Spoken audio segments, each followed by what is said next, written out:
जय हिंद दोस्तों। 2024 का चुनाव जैसे-जैसे नज़दीक आ रहा है, आपको मालूम होना चाहिए कि 2024 का चुनाव मई में आपका हो जाना चाहिए। और भारत में लोकसभा चुनाव हो चाहे स्टेट असेंबली हो, इलेक्शंस हमेशा हम लोग एक फेस्टिवल की तरह सेलिब्रेट करते हैं, हम लोग चुनाव देने के लिए जाते हैं और इसी बीच में कुछ ऐसी खबरें भी निकल के आती कि ऑपोजिशन जो पार्टीज़ है, जो इंडी ब्लॉक बनाई थी, वैसे इंडिया ब्लॉक भी कह सकते हैं, कुछ लोग इंडिया कहते हैं, कुछ इंडी ब्लॉक कहते हैं। उसमें कुछ क्रैक्स, उसमें कुछ ब्रेकअप देखने को मिल रहा है और ये ब्रेकअप क्या है? देखिए रिसेंटली ये हुआ है कि ममता बनर्जी कल के दिन उसके बाद में आपको मालूम होना चाहिए कि अब आम आदमी पार्टी के जो नेता है पंजाब के, उन्होंने भी यहाँ पर ये अनाउंस कर दिया कि हम लोग अकेले चुनाव लड़ेंगे, किसी भी इंडी ब्लॉक, किसी भी एलियांस के साथ में हम लोग रूलिंग पार्टी को फाइट नहीं करने वाले। तो पूरी कहानी क्या है, वेस्ट बंगाल में क्या चल रहा है, पूरा डिटेल से समझेंगे हम लोग। पंजाब में क्या कहानी है, केरला में क्या कहानी है, बिहार में क्या कहानी है, ये पूरी कहानी को खासकर इस वीडियो में, एक शॉर्ट वीडियो में समझने वाले हैं। तो जैसे कि आपको मालूम है कि जो इंडी ब्लॉक है, जिसका फुल फॉर्म है Indian national development inclusive aliens, मतलब नाम तो इंडिया से रखा गया था जैसे, लेकिन जो फंक्शन है इंडी ब्लॉक जैसा तो नहीं है, क्योंकि अगर हम राम रख ले, रियल एक्शन मैन, तो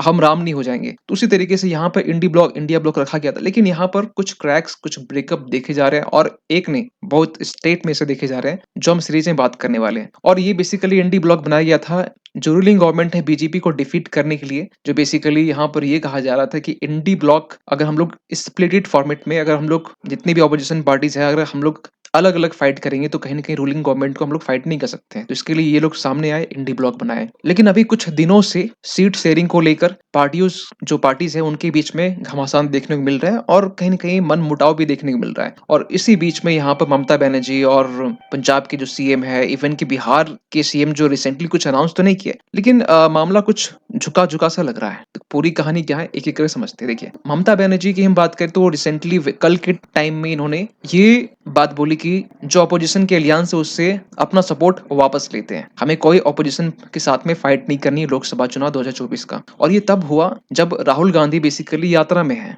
आपको बता दी कि राहुल गांधी अभी भारत जोड़ो न्याय यात्रा रूट में है, जो बेसिकली आपका इम्फाल, मणिपुर इम्फाल से स्टार्ट होके ये आपका मुंबई तक ये जाने वाला है। और ये आज के दिन, आज की हम बात कर रहे हैं, ये बेसिकली कोलकाता पहुंचने वाले थे। कुछ ऐसी बातें निकल के आ रही थी और ये भी चीजें निकल के आ रही थी कि यहाँ पर सीट शेयरिंग को लेकर राहुल गांधी से कुछ डिस्कशन हो सकता है। सो यहाँ पर ममता बनर्जी ने यहाँ पर ये कहा है कि खासकर कांग्रेस को, कि पिछले साल के परफॉर्मेंस, यानी पिछले चुनाव के परफॉर्मेंस को देखते हुए जो कांग्रेस है उनको सिर्फ 2 सीटें मिली थी टोटल। आपको बता दी लोकसभा सीट वेस्ट बंगाल में 42 है और 42 में से आप 22 जो सीटें हैं वो तृणमूल कांग्रेस को मिला था और 18 बीजेपी को। तो इसके आधार पर देखते हुए ममता बनर्जी ने ये कहा कि जो 2 सीटें हैं वो आप 2 सीटें देने की तो हम बात कर रहे हैं, लेकिन 2 से ज्यादा हम नहीं दे पाएंगे। साथ ही साथ ममता बनर्जी ये भी कहा कि 300 सीटें अगर आप फाइट करते हैं रूलिंग गवर्नमेंट के लिए अगेंस्ट में तो ये चीजें सही है, लेकिन जो रीजनल पार्टी है, जो रीजनल पार्टी जिनकी पकड़ रीजनल स्टेट में है, उनको आप अपने हवाले छोड़ दीजिए, वो अपने अपने स्टेट में फाइट कर लेंगे लोकसभा चुनाव के लिए। लेकिन यहाँ पे बताना चाहते हैं कि ममता बनर्जी ने साथ में ये भी कहा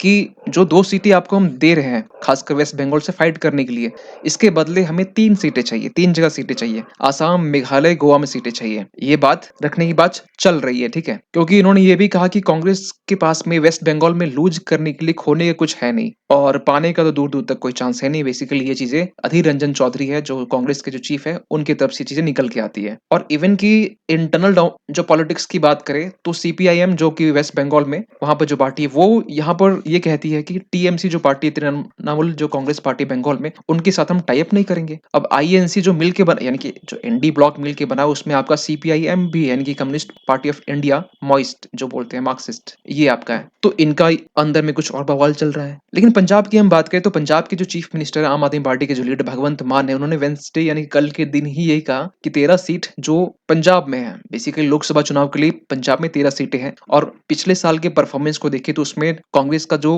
परफॉर्मेंस था वो अच्छा था, 7 सीटें थी। 2 आपका जो शिरोमणि जो अकाली दल है उनको था, बीजेपी को आपका 2 पार्टी था, 1 आम आदमी पार्टी। लेकिन यहाँ पर जो पंजाब के सीएम है उनका ये कहना है कि कांग्रेस के साथ में किसी भी तरीके का डिस्कशन नहीं करनी है सीट शेयरिंग को लेकर जो दिल्ली में होने वाली थी। और यहाँ पर ये भी कहा जा रहा है कि कांग्रेस पार्टी तो वही पार्टी है ना जो कहीं की, पंजाब की हम बात करें वहां पर जो स्टेट असेंबली होती है, तो स्टेट असेंबली में आप यहाँ देख सकते हैं कि आम आदमी पार्टी टॉप में है, लेकिन इसके जो अपोजिशन पार्टी वो कांग्रेस में है, कांग्रेस है, आईएनसी है। तो उनके साथ हम एलियंस कैसे कर सकते हैं? मतलब ये तो सिंपल क्लैश हो जाएगा ना, क्योंकि स्टेट असेंबली वही पार्टी ऑपोजिशन में है और लोकसभा चुनाव में उनके साथ हम फाइट करना चाहते हैं साथ मिलकर, तो ये चीजें क्लैश होगी। तो यहाँ पे ये बोला गया कि ये चीजें इम्पॉसिबल है। इसके बाद में में ये भी देखा गया कि जब चंडीगढ़ में जो बेसिकली मेयर के पोस्ट के लिए जब चुनाव हुआ था, तो उस टाइम में भी एलियंस बनाने की बात चल रही थी, लेकिन वहाँ भी आम आदमी पार्टी ने अपने पैर पीछे कर लिए कांग्रेस से। फिर हम बात करें बिहार की, तो बिहार में आपको मालूम होना चाहिए कि देखिए यहाँ से सीएम की तरफ से कुछ बोला तो नहीं गया, लेकिन बिहार की राजनीति में आपको मालूम होना चाहिए, बिहार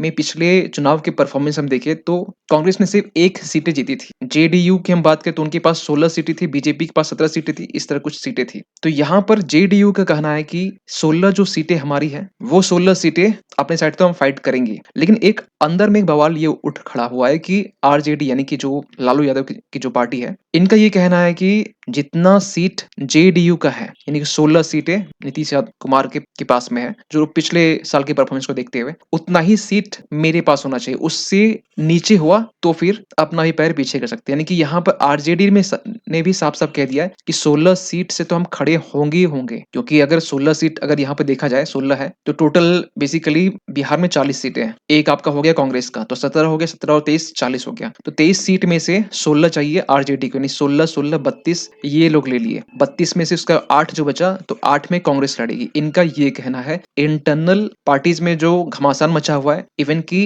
नेशनल लेवल में जो घमासान मचा हुआ है, ये दोनों ना क्लैश कर रहे हैं, और ये कहेंगे क्लेम्स काउंटर क्लेम्स देखे जा सकते हैं, और ये मतलब मुश्किल लगता है कि इसके रिजॉल्व करना। इवन की एक खबर उड़ती हुई ये भी आ रही थी कि नीतीश कुमार यहाँ पर प्राइम मिनिस्टर कैंडिडेट बन सकते हैं। ऐसी अफवाह उड़ाई नहीं गई थी, ये रियलिटी थी, क्योंकि लालू यादव की जो पार्टी आरजेडी वो चाहते थे कि नीतीश कुमार पीएम कैंडिडेट के लिए खड़े हो, लेकिन ऑपोजिशन खड़े हो गए। ममता बनर्जी ने यहाँ पर ये कहा कि नहीं, ऐसा नहीं चलेगा, क्योंकि इनके रिसेंटली जो फेमिनिस्टिक जो स्टेटमेंट निकल के आए थे, आपको मालूम होना चाहिए, स्टेट असेंबली में केजरीवाल ने भी यहाँ पर मना कर दिया कि सपोर्ट नहीं करेंगे पीएम कैंडिडेट के लिए। लालू यादव इसलिए चाहते थे क्योंकि इनका जो बेटा है, ये इस बिहार के स्टेट्स निकल के पार्लियामेंट में आ जाए और इनका बेटा तेजस्वी यादव यहाँ पर सीएम बन जाए। लेकिन केरला की हम बात करें, केरला में क्या चल रहा है, केरला के जो लीडर है, कांग्रेस लीडर शशि थरूर, उन्होंने ये कहा कि ऑलमोस्ट ये इम्पॉसिबल है कि 2 मेजर यहाँ पार्टी है। देखिए इस तरीके से स्टेट असेंबली में क्या होता है ना कि वहां पर कांग्रेस और सीपीआईएम कांग्रेस दोनों ऑपोजिशन में है। आपको बता दें कि सीपीआईएम की हम बात करें तो यहाँ स्टेट असेंबली में ये लोग 16 नंबर में है, मतलब टोटल 140 सीटें हैं। तो रिसेंटली इनको 62 सीटें मिली थी और अभी इनको 21 सीटें। तो ये ऑपोजिशन में इसलिए क्योंकि यहाँ पर जो कांग्रेस है, छोटे छोटे पार्टियों के साथ में यहाँ पर एलियंस बना के गवर्नमेंट बनाई है। तो आपको बताना चाहते हैं यहाँ पर कि केरला में बेसिकली ये चल रहा है कि जो स्टेट असेंबली में जो पार्टियां हैं, जो अपोजिशन पार्टीज है, उन लोगों के साथ में एलियंस बनाने की बात चल रही है, और यही कॉन्फ्लिक्ट की सबसे बड़ी वजह है।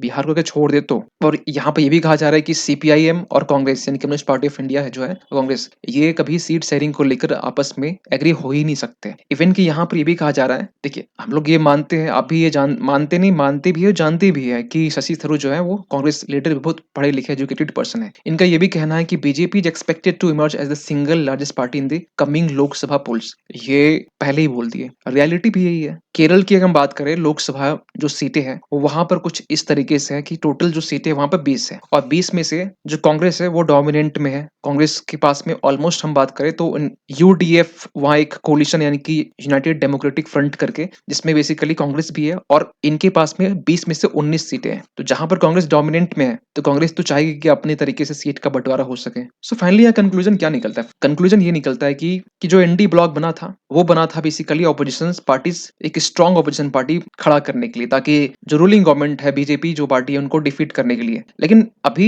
आपसी क्लेश, बाहरी क्लेश, इंटरनल क्लेश, हर तरह क्लेश यहाँ देखे जा रहे हैं, और पॉसिबिलिटी यही है कि पिछले बार जिस तरीके से जो रूलिंग गवर्नमेंट ने जिस तरह 373 प्लस सीटें आई थी, तो होप यही किया जा रहा है कि 400 प्लस इस पर आएगी, जिस तरीके से यहाँ पर आपसी क्लेश देखा जा रहा है इंडी ब्लॉक में। यहाँ पर हमें लगता है कि इंडी ब्लॉक के जगह कुछ और नाम रखते तो शायद मेरे ख्याल से कुछ और अच्छा होता। आपका क्या मानना है इस चीज में? कमेंट कीजिएगा। मिलते किसी अगले वीडियो में, तब तक के लिए थैंक यू सो मच।